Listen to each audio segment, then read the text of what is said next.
this week's Technique Tuesday video, I'll demonstrate how to figure out where you made a mistake in a basic lace knitting pattern, and then how to unknit the stitches in order to correct the mistake. As always, if you'd like to jump right to a specific point in the video, there are direct links down in the description. Novice lace knitters often realize they have made a mistake but can't identify where the mistake is. Today, I'll give you some tips for catching those mistakes soon after you've made them, how to compare the lace chart to the stitches you've knit, and how to unknit or tink your stitches back to your error so that you can fix the problem. Let's get started.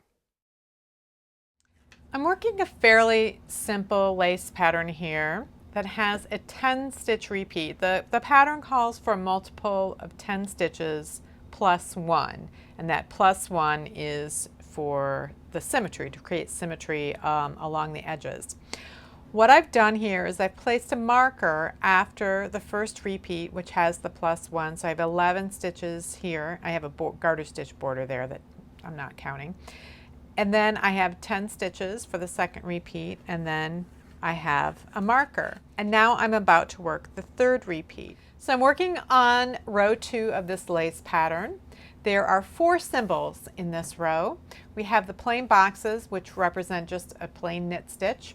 We have the circles, which represent a yarn over. And then we have these angled lines. We have these 2 angled lines, the angle to the left, and we have these 2 lines that lean to the right. The reason that they lean in that direction is because they represent decreases that also lean in that direction. So a left leaning decrease, single decrease, is an SSK, and a right leaning single decrease is a knit 2 together. So I'm going to work this last repeat, the part that's within the boundaries. I'm going to work the last repeat across the stitches, and then I'm going to show you how to verify whether or not you've done it correctly, and then how to tink back if you discover you've made a mistake. The pattern calls for starting with a yarn over, and then it calls for an SSK. Now an SSK is done by slipping each of these 2 stitches on the needle one at a time as if to knit. We do like that, and it remounts the stitches. So they are not seated on the needle in the way that they used to be seated, and now I can enter with my left needle through the front of these stitches, which means my working needle is through the backs of those stitches, and now I can knit them together. They are remounted before knitting in order to create an untwisted decrease. The decrease is below the needle, and you can see that the result leans to the left, and that the stitch that's leaning to the left is on top, and then there's another stitch worked together with it underneath it. So I'm going to do another yarn over and a second SSK. Again, I'm going to slip as if to knit in order to remount the stitches so that when I work them together through the back of the stitches, the result will be an untwisted left leaning decrease. And again, you can see this stitch on top is leaning to the left. This middle stitch, this stitch right here, is just a plain knit. And now I'm going to be working a knit 2 together. So I'm going to be working knit 2 together, and notice that the working needle is pointed to the right when I create a right leaning decrease. The working needle had been pointed to the left when I was creating a left leaning decrease. So I have another yarn over and a knit 2 together,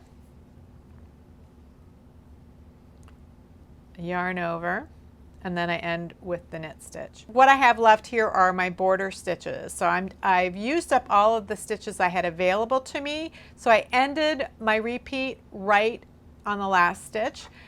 If you have extra stitches when you get to the end of the repeat, or you don't have enough, then you know you have done something wrong and you need to tink back. You can compare what is under your needle to what was on the chart for the row that you just worked. So our repeat starts after this green marker. It's easy to look at the needle and see that a yarn over has been created because those stitches are angled across the needle. It's just a piece of yarn lying on the needle. It's not a stitch. There's nothing below it. So when you look below the needle, then you see the eyelet that the yarn over created. So you can see that you have a hole right here. And then we have this stitch right here. This is that left leaning decrease. This decrease under here is leaning in that direction. We have another yarn over, which you can verify by looking at the angled strand on the needle. Then we have another SSK left leaning decrease. You can see that stitch that's lying on top is angled to the left. We have just a plain knit stitch in the middle. Now we're getting to the knit two together, and in this case it's angled to the right. We have our yarn over below the needle. We have a knit two together that's angled to the right, and we have our yarn over the eyelet below the needle, and then we have our final knit stitch. So we have everything on here that we're supposed to have, but if we didn't, if there was something wrong, then we could tink back to the place where the error occurred, or if we weren't really sure what happened, we just knew we had the wrong number of stitches, then we could tink back to the marker and then start over with this repeat.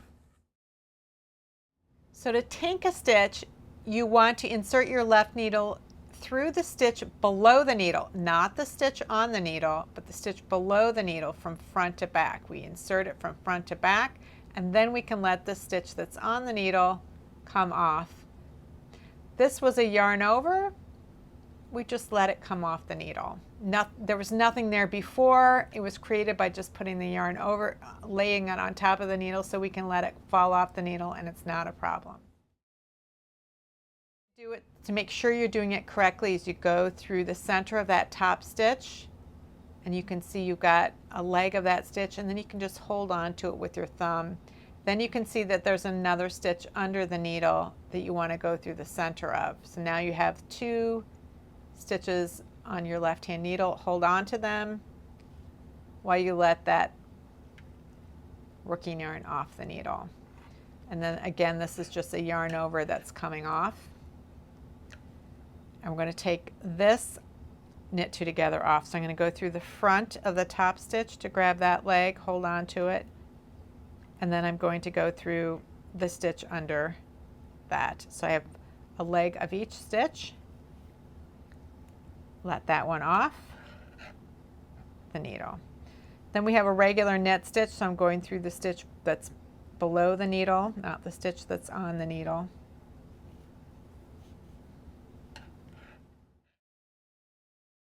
Now we're coming to the SSKs. Remember, these were remounted before we could work them together through the backs of the stitches. So in order to undo an SSK, we bring it from the back to the front. So we have to bring our needle through the back of the bottom stitch of this stack. So we come through the back of that one, hold on to it, come through the back of the stitch that's lying on top. So I've got it through both stitches. I'm going to let that off the needle and just pull the yarn. And this was a yarn over, so I'm going to let that come off the needle. We've got one more SSK. And what you'll see when we've taken the SSK out is that the stitches are still mounted. They still have their remounting that they had when we were first getting ready to do the SSK. So we need to remember that when we come back to work them later. So again, with the SSK, we want to come from behind the stitch that's on the bottom of the two stitch stack, and now we come through the back of the top stitch. Hold on to those and let it come off the needle. And then the yarn over comes off as well. So now it's time to rework this repeat. We've taken all of our stitches out back to the marker. You can count the stitches. Let's see, this is my border right here. To make sure you have the number that you're supposed to have, 2, 4, 6, 8, 10. I'm supposed to have 10 stitches. I have 10 stitches. And now I can rework the repeat. So it starts with a yarn over and then it's an SSK. Now these are those stitches that were remounted, and I'm going to work them. They were worked as an SK before, and I'm going to work them as an SSK again. They're already remounted, so all I have to do is stick my needle through those two stitches through the back and then work them. And then I've redone my SSK. So I do another yarn over, and I could do that again here.